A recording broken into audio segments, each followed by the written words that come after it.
وَيُطَهِّرَكُمْ تَطْهِيرًا اللهم صل على محمد۔ اس آیت میں امام حسن علیہ السلام شامل ہیں کہ نہیں؟ شیعہ، سنی، اہل حدیث یا مکتب دیوبند؟ آگے ترتیب میں کسی اور کو شامل کریں وہ ان کا مسئلہ، ان کو مائنس نہیں کر سکتے، پنجتن کو مائنس نہیں کر سکتے۔ تو پہلی دلیل کہ جس کی طہارت کی گواہی خدا قرآن میں آئے تفسیر میں دے، اس سے کوئی بھی ایسا عمل سرزد ہونا ممکن نہیں جو خلاف تطہیر ہو۔ پہلا مسئلہ۔ دوسرا مسئلہ، ایک محاورہ اردو زبان کا، کہتے ہیں کہ جھوٹ کے پاؤں نہیں ہوتے۔ کثرت ازواج بیان کرنے والے مورخین سے ہمارا سوال ہے کہ تم نے اتنا بیان کیا کہ جی ایک دن نکاح کرتے تھے، ایک دن طلاق دیتے تھے، یہ تو بتائیے کہ ان تمام تر خواتین کے نام کیا کیا تھے؟ چلیے خاندان نہ بتائیے، قبیلہ اور علاقہ نہ بتائیے، کب نکاح کیا تاریخ نہ بتائیے، کب طلاق دی تاریخ نہ بتائیے، کم از کم ان کے نام تو بتا دیجیے۔ جب آپ نام پوچھنے جائیں گے تو انگلیاں منہ پہ رکھی ہوئی، جھوٹ کے پاؤں نہیں ہوتے۔ اللہ، جس کو اللہ کے رسول اپنا لعاب چسائیں، اس کے وجود کو اللہ کے رسول اپنے کانے پر بٹھائیں، یہ ناصبی اور بنو امیہ کے ہوا خواہ بکے ہوئے صاحبان قلب رسول خدا کو نہ چھوڑا۔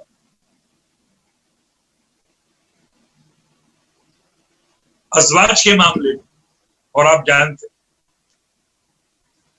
ایک 9 سال کی خاتون سے نکاح کا تذکرہ اور کیا کیا خرافات منسوب کی گئیں اللہ کے حبیب سے، تو مولانا حسن کس طرح؟ اللہ۔ دوسرا مسئلہ صلح امام کے حوالے سے، امام علیہ السلام نے معاویہ بن ابی سفیان سے صلح کی بیعت نہیں، اسے خیرات میں حکومت دی، خلافت نہیں۔ بات واضح ہو رہی ہے، حکومت دی، خلافت نہیں، اور اپنی مرضی کی شرائط پر دی، اس کی مرضی کی شرائط پر نہیں۔ اور اس کے بعد امام علیہ السلام نے اپنی صلح کو صلح حدیبیہ کے مثل خود قرار دیا، جیسے اللہ کے رسول نے کفار مکہ سے حدیبیہ کے مقام پہ صلح کی، اسی انداز سے مولا مجتبیٰ نے معاویہ بن ابی سفیان سے صلح کی۔ آپ فرماتے بس ایک فرق خود مولا فرما رہے ہیں کہ میرے جج نے صلح کی کافروں سے، اور میں نے صلح کی ان سے جن کا کفر چھپا ہوا تھا۔ بس تفصیل کا وقت نہیں ہے، یہ بات یاد رکھیں۔ اللہ کے حبیب فرماتے ہیں شیعہ سنی دونوں روایات موجود کہ میرے دونوں بیٹے امام ہیں، قاما او قعودا، یہ دونوں قیام کریں تب بھی امام ہیں، اور یہ قیام نہ کریں بیٹھ جائیں تب بھی امام۔ تو بیٹھے تب بھی امام، کھڑا ہو تب بھی امام۔ اللہ کے حبیب کے صلح کے اور جنگ کے دونوں معاملات سنت دونوں ہے، صلح بھی سنت ہے، اور دفاع جہاد بھی سنت. تو آپ کی سنت پر دونوں شہزادوں نے عمل کیا. ایک نے سلو کو اختیار کیا, ایک نے دفاع جہاد کو استعمال کیا. یہ جملہ جی عزیزان, آپ نے دیکھا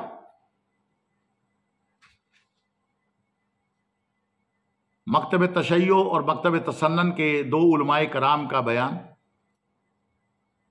جادو وہ جو سر چڑھ کے بولے, اور حقیقت وہ جو اپنوں کی نہیں بلکہ بیگانوں کی زبان سے ادا ہو. اور ساتھ ہی مفتی اسحاق صاحب کی ایک کتاب مقصد حسین سے میں نے جو اقتباس آپ کو سنایا, اب ان کا بھی کچھ بیان سماعت فرما دیجیے. اچھا, آپ کا کیا اس بارے میں کنسیپٹ ہے کہ جو بعض لوگ کہتے ہیں کہ سیدنا حسن کو زہر جو ہے وہ سیدنا معاویہ نے دیا تھا, بعض لوگ کہتے ہیں یزید نے دیا تھا, اس کے بارے میں کیا پوائنٹ آف ویو ہے آپ کا؟ آپ دیکھتے ہیں کہ اس طرح کی سازشوں کے ثبوت تو نہیں ہوتے کہ لوگ بیان کریں کہ ہمیں تو ویسے ملتی ہیں کہ ان کو زہر دیا گیا تھا. یہ تو سب نے لکھا کہ ماتا مسمومن شہید ہوئے وہ زہر سے. اور یہ بھی ہماری اتنی بڑی شرح ہے اور مبعوث, اس میں وہ لکھتے ہیں کہ یہ جعدہ بنت اشعث نے یزید بن معاویہ کے اشارہ سے یہ کام کیا, ان کی ایک بیوی نے. بیوی. اچھا, اب یہ بتائیے جو موت پر ہوا نا معاملہ, کہ جب حضرت حسن فوت ہو گیا تو مقدام بن مہدی کربن کے ساتھی گئے تھے, تو حضرت معاویہ نے بتایا کہ تمہیں پتہ علی ابن حسین ابن علی فوت ہو گیا. تو حضرت مقدام نے دیکھو نا اخلاقی فریضہ تھا, صحابی نے کہا انا للہ, تو انہوں نے کہا تعدھا مصیبتاً, حسن کا مرنا کوئی افسوس کی بات ہے. اور ایک درباری بولا کہ جمرات نطفہ اللہ, وہ تو آگ کا انگارہ تھا جو خدا نے بجھا دیا. تو وہاں صحابی رسول نے کہا یار افسوس ہے, حضور کی ران پر ہوتا تھا اور آپ اس کے لیے یہ کلمے فرماتے تھے, اور تم نے اس کی موت پر انا للہ نہیں برداشت کیا. یہ باتیں بتاتی ہے نا کہ یہ سازش ان لوگوں نے کی ہے. ٹھیک ہے. اچھا, اسی ابو داؤد کی یہ والی مقدام بن مہدی والی حدیث میں آگے چلتا ہے کہ وہ پھر کہتے ہیں میں تیرا دل جلاؤں گا. یہ خلافت کے بارے میں جب کہتے رہتے ہیں حضرت حسن نے صلح کر لی, اس میں یہ نہیں بتاتے کہ ان شرائط میں تھا کہ اگر میں زندہ ہوں گا اس وقت تو پھر دوبارہ خلیفہ میں ہوں گا, اور دوسری بات کہ اگر میں نہ ہوا تو تم اپنے بعد کسی کو ولی عہد نہیں مقرر کر سکتے, امت شورا کے ذریعے چنے. ٹھیک ہے. اچھا, اس میں یہ ایک ناسبی ہم پہ اعتراض کرتے ہیں کہ اگر سیدنا علی نے حسن کو اپنے بعد بنایا ہے تو اگر سیدنا معاویہ نے بنا دیا یزید کو تو کیا ہوا؟ کیا یہ چیز یہ محمد علی بھائی بالکل جھوٹ بولتے ہیں. ایک تو شیعہ عقیدہ, اس میں علی نے کیا مقرر کرنا, وہ تو کہتے ہیں اللہ نے 12 مقرر کر دیے جیسے نبی مقرر کی, وہ تو بات ہی الگ ہے. دوسری سنیوں کی بات تو بہت صاف آتا, آپ نے کہا نہ میں تمہیں حکم دیتا ہوں نہ تمہیں منع کرتا ہوں, تو افسر تم خود بہتر جانتے ہو, جی چاہے کر لینا بیعت نے. وہ تو حضرت عبداللہ بن عباس نے بعد میں تقریر کی نا کہ علی فوت ہو گئے, یہ ان کا بیٹا ہے, اگر تم چاہو اس کی بیعت کر رہا ہوں. یہ کہاں پہ ہے یہ چیز؟ یہ حاکم میں ہے. ہاں, اس لیے نا کوئی نہیں انہوں نے مقرر کیا, جھوٹ بولتے ہیں. اچھا, یہ بتائیے کہ یہ پھر جو اب یہ جو بخاری مسلم میں 12 خلیفوں والی حدیث ملتی ہے, یہ 12 خلیفے کچھ ناسبی تو وہ ان کو گننا شروع کر دیتے ہیں, بعد میں بنو امیہ کے خلیفوں کو بھی. اہل تشیع کا کنسیپٹ ائمہ کی طرف جاتا ہے. یہ امت کو یہ حدیث کیسے سمجھ آئے گی یہ 12 خلیفہ کون ہے؟ یہ تو آپ دیکھتے ہیں نا شرح لکھنے والے تھک گئے, اتنے قول ہیں. ہاں جی, آخر میں کوئی کہہ دیتے ہیں متشابہات میں سے, مگر خلیفہ جو ہے نا یا عمرا, اس میں پھر نا شیعہ حضرات والے ائمہ جو نا بہت چوٹی کے لوگ ہیں, لیکن حکومت نہیں, وہ حکومت نہیں ملی. ان میں سے حضرت امیر المومنین علی ہیں, بعد میں حضرت حسن ہیں, پھر امام مہدی ہو سکتے ہیں. درمیان میں کوئی نہ حاکم وقت نہیں ہوا. لائق بے شک وہ خلافت کے دوسروں سے زیادہ عمر نہیں نا ان کو فی الواقع ملی, اس لیے وہ تو مراد نہیں. دوسرے جو ناسبی لیتے ہیں کہ لگاتار, اس میں وہ پھر کہتے ہیں ناسبیوں کو دفع کریں, مگر جو اہل سنت میں سے قائل ہے نا کہ لگاتار یزید بھی آگے, یہ ہمارے شیعہ دوست دکھاتے ہیں, یہ دیکھو مولا علی قاری نے شرح فقہ نے یزید کو بھی لکھا. بھئی انہوں نے لکھا, ساتھ ہی کہتے ہیں ظالم ہے, بے ایمان ہے, فاسق ہیں. وہ کب نیک کہتے ہیں؟ وہ کہتے ہیں اس حدیث میں ان کی مدح نہیں آئی خلیفوں کی, صرف ان کا جو پیریڈ ہے نا وہاں تک کہا کہ اسلام کا غلبہ ہوگا. بعد میں جو نا روب جاتا رہے گا. وہ ٹھیک ہے, جب انہوں نے بنو امیہ نے خود ہی آپس میں ایک خلیفے کو قتل کر دیا, 2 حکومتیں بن گئی, عباسیوں کی الگ, اسپین میں ان کو بنو امیہ کی, پھر مسلمانوں کی وہ طاقت نہیں رہی. وہ کہتے ہیں ان امیروں کی کوئی مدح کا کلمہ آپ نے نہیں کہا, ان تک اسلام جو ہے نا اس کا غلبہ رہے گا دنیا پر، اس کا روب رہے گا۔ عمر بن اور عبدالعزیز جو شاہ ہے نا ابن کثیر اور امام ابن زین، ان کا جو ہے کہ قیامت تک 12 ہوں گے عادلی خلفائے راشدین، مگر لگاتار نہیں 12۔ آخری جو ہے نا امام المہدی ہوں، امام ابن تیمیہ اور امام ابن کثیر، یہ دونوں اس کے تو بڑا اچھا ہو گیا کہ یہ 12 ہوں گے بھی عادل اور متقی، مگر کچھ ہوگا اور آخر میں جا کر امام راجی، انہوں نے نہیں یہ معاویہ کو بھی نہیں شمار کیا نا یزید وغیرہ۔ البدایہ والنہایہ اور منہاج السنہ۔ اچھا ایک یہ بڑا اس میں خطرناک کوسچن ہے کہ جو صحیح بخاری میں عمار بن یاسر کے بارے میں حدیث ہے، اس میں الفاظ بڑے سخت ہیں کہ عمار ان کو جنت کی طرف بلائے گا، وہ عمار کو دوزخ کی طرف بلائے گا۔ وہ دوزخ کیا ہے، اس کی کیا تعویل ہو سکتی ہے؟ اب ایک طرف ہم وہ صحیح بخاری کی حدیث لیتے ہیں کہ نبی صلی اللہ علیہ وسلم نے فرمایا کہ میرا بیٹا سید ہے، اس کی وجہ سے 2 مسلمانوں کے گروہوں میں صلح ہو جائے گی، تو مسلمان کے بارے میں تو ہمارا عقیدہ ہے اس نے الٹیمیٹلی جنت میں جانا ہی ہے۔ وہاں وہ پڑھتے ہیں دوزخ کی طرف بلائے گا، کیا وہ راستہ دوزخ ہے، یہ واقعی دوزخ ہے، یہ کیا اس کی تعویل کریں؟ نہیں، اگر یہ بانے مسلمانوں کے 2 گروہوں کی صلح کرائے گا بالکل ٹھیک ہے، دونوں گروہ مسلم ہی کہلاتے تھے نا، مگر مومن تھے دونوں، یعنی اندر سے جیسے لما یذکر ایمان، کون جانتا کہ مسلم ہے، مسلم تو سب مانتے کہ بازار وہ کلمہ بھی پڑھتے تھے، نمازیں سو کارڈ تو سے مسلم کہہ رہا ہے۔ دوزخ کی طرف بلاتے ہیں، آج تازہ بھی کتاب آئی، کل ہی دیکھے گا مجھے، وہ ایک ڈاکٹر سے نا عرب کے، انہوں نے لکھی ہے حضرت علی علیہ السلام پر 1200 صفحے کی ہے، مگر وہ جان چھڑانے کے لیے ساری جنگوں میں کوشش کرتا، مگر حق غالب ہے، یہ مانتا ہے کہ جنگ میں بھی حق علی کے ساتھ تھا، صفین میں بھی یہ حدیث بھی لکھی، انہوں نے کہا جو تعویل امیر معاویہ نے کی کہ قاتل وہ جو ساتھ لایا بالکل باطل ہے، قاتل یہی ہے اور وہی جھوٹے ہیں، اور ان پر یہ حدیث نہیں، وہ تو بلکہ ایک حدیث بڑی خطرناک مل گئی ہے مسند امام احمد میں، شعیب ارنوت نے بھی صحیح کہا ہے اس کو کہ وہ عبداللہ بن عمر بن عاص کے بارے میں سیدنا معاویہ کہتے ہیں عمر بن عاص کو کہ اس پاگل بچے سے میری جان کیوں نہیں چھڑاتا، یہ میرے سر پہ ہی چڑھا رہتا ہے کہ مار قتل ہو گیا، تو ہمارے ساتھ کیا لے رہا ہے، پھر جا علی کے ساتھ جا کے شامل ہو۔ تو ان کا میں اس لیے شامل ہوں کہ مجھے نبی صلی اللہ علیہ وسلم نے فرمایا تھا اپنے باپ کے ساتھ، تو وہ تو کلیئر ہو گیا کہ سیدنا معاویہ سے یہ معاملہ ہوا ہے، نہیں انہوں نے قتل کیا۔ اچھا وہ ابو الغادیہ کا نام آتا ہے، اور مسند امام احمد میں مسند ابی غادیہ موجود ہے۔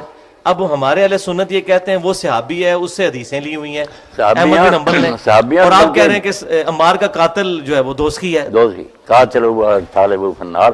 اچھا، اور یہ ابن حزم وہ بھی لکھتا نا کہ ابو الغادیہ اصحاب بیت رضوان میں بھی تھا، ہاں، مگر یہ کام اسی نے کیا قتل کا نہیں، لیکن وہ دوزخی والی جو ہے کہ دوزخی والی کی جو اگر ہم کچھ بچانا چاہیں تو کوئی بات نہیں، بہت سے کام نا جن کے لیے آپ نے فرمایا کو کرمار کی طرف پراتا ہے، جوا کھیلے وغیرہ دوزخ کی طرف دعوت دیتا، تو کام دوزخیوں والے ہیں، باقی اس کے دوسرے اعمال کی وجہ سے یہ اللہ اپنی رحمت سے اگر معاف کر دے گنجائش کی، اس کی کئی کاموں پر آتا نا کہ یہ کام کفر کیا ہے یا جاہلیت کیا ہے۔ یہ بخاری مسلم میں تو ملتا ہے کہ 70,000 جو لوگ ہیں میری امت سے بغیر حساب و کتاب کے جنت میں جائیں گے، کیا یہ بھی کہیں کسی حدیث میں ملتا ہے کہ تمام صحابہ جو ہیں وہ ڈائریکٹ جنت میں جائیں گے، کسی کو دوزخ کا پھیرا نہیں لگے گا؟ نہیں، یہ جو ابن حزم وغیرہ نے عقیدہ بنا لیا نا کہ سارے جو ہے نا جنتی ہیں، یہ اس کی کوئی دلیل نہیں، کیونکہ قرآن میں ان کی مزہ بھی بڑی ہے، جو کبھی کبھی کوتاہیاں ہوئی وہ بھی قرآن بڑا پڑا، اب آنکھیں بند تو نہیں کرنی چاہیے، بشری تھے، کئی موقع پر اللہ نے ٹھوکا، جنگ احد میں دوڑ گیا تو اللہ نے عصیتم رسول کہا کہ تم نے رسول کی نافرمانی۔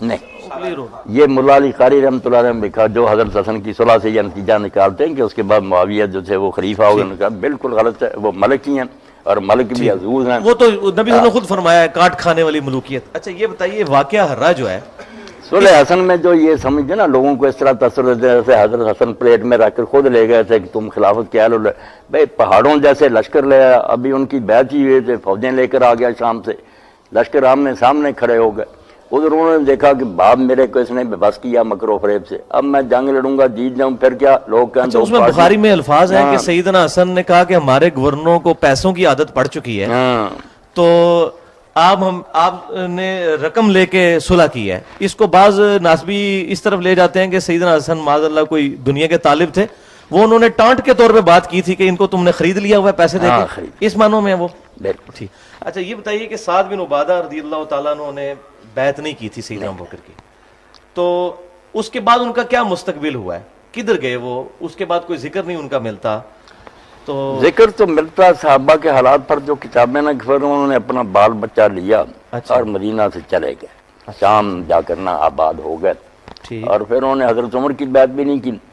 اب ان کی موت جو ہے نا وہ بھی نزاعی ہو گئی، کیونکہ وہ مردہ پائے گئے نا، صبح شام پیشاب وغیرہ کے لیے نکلے تو پھر وہ کسی نے انہیں ہلاک کر دیا، اور کنویں میں لاش ملی وہ بھی سبز ہو گئی۔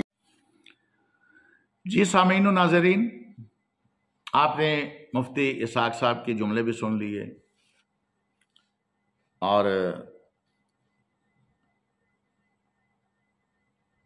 کڑی سے کڑی مل گئی کہ زہر کنہوں نے دیا، سازشیں کنہوں نے تیار کیں، اور جناب عمار بن یاسر کے حوالے سے بھی پتہ چل گیا کہ باغی گروہ کون تھا، اور پھر یہ بھی پتہ چلا کہ ایسے ایسے صحابی بھی تھے، سعد بن عبادہ جیسے، جنہوں نے مرتے دم تک خلیفہ اول یا خلیفہ دوم کی بیعت نہیں کی۔ تو عزیزان، گفتگو کا ماحصل آج دوسرے پارٹ کو ختم کرتے ہیں۔ ان جملوں کے ساتھ انشاءاللہ تھرڈ پارٹ میں پھر ملاقات ہوتی ہے، اس کی مزید تفصیل و شرح بیان کی جائے گی کہ روایات میں یہ جو جملے شامل کیے گئے ہیں کہ مولا علی علیہ الصلوۃ والسلام نے لوگوں کو یہ بھی کہا کہ حسن کو بیٹیاں نہ دو،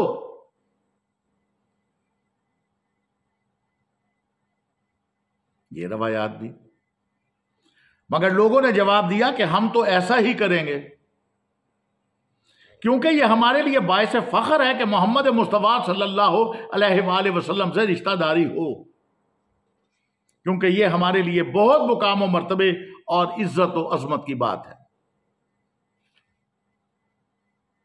عزیزان، اب ان جملوں میں بھی کچھ سوالات ہیں۔ مندرجہ روایت کو ایجاد کرنے والے اور ان کے ہم نوا کیا جواب دینا پسند فرمائیں گے کہ مولائے کائنات نے جو لوگوں کو کہا کہ امام حسن علیہ الصلوۃ والسلام کے نکاح میں اپنی بیٹیاں بہنیں نہ دیجیے، کیا امام علی علیہ الصلوۃ والسلام نے یہ بات پہلے اپنے فرزند امام حسن علیہ الصلوۃ والسلام سے بھی شیئر کی؟ آپ نے انہیں بھی کہا اور انہیں سمجھایا؟ چیلنج ہے پوری امت مسلمہ کو کہ صحیح سند کے ساتھ کسی اپنی روایت سے جھوٹی کتاب کی روایت سے ایک روایت دکھا دیجئے کہ مولا علی علیہ الصلوۃ والسلام نے کبھی اپنے فرزند ارجمند کو بھی سمجھایا ہو اور انہیں یہ الفاظ ادا کیے ہوں۔ نہیں ملے گا، کیونکہ جھوٹے کا حافظہ نہیں ہوتا۔ لعنت اللہ علی الکاذبین۔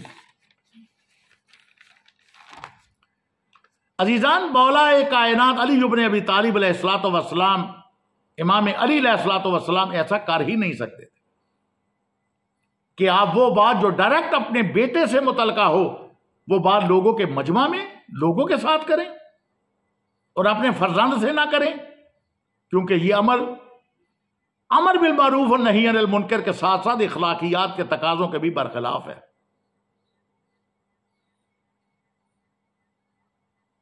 اور نیز اگر اتنی روایت کو مان بھی لیا جائے کہ امام علی علیہ الصلوۃ والسلام نے لوگوں کو کافی سمجھا دیا کہ ایسا ہرگز نہ کریں، تو مولا نے تو اتمام حجت کر دیا، اپنا فرض ادا کر دیا، اس میں اب کیا قباحت ہے؟ نیز لوگ اگر زبردستی اپنی بیٹیاں امام حسن کے نکاح میں دیا کرتے تھے اور ان کی سوچ یہی تھی کہ یہ ان کے لیے باعث فخر ہے، باعث فضیلت ہے، ان کے لیے شان و مرتبہ ہے کہ خاندان نبوت کے ساتھ ان کا تعلق اور رشتہ داری بن جائے، تو جواب دیں کہ پھر یہی بیٹیاں امام حسن کو ہی کیوں دی گئیں؟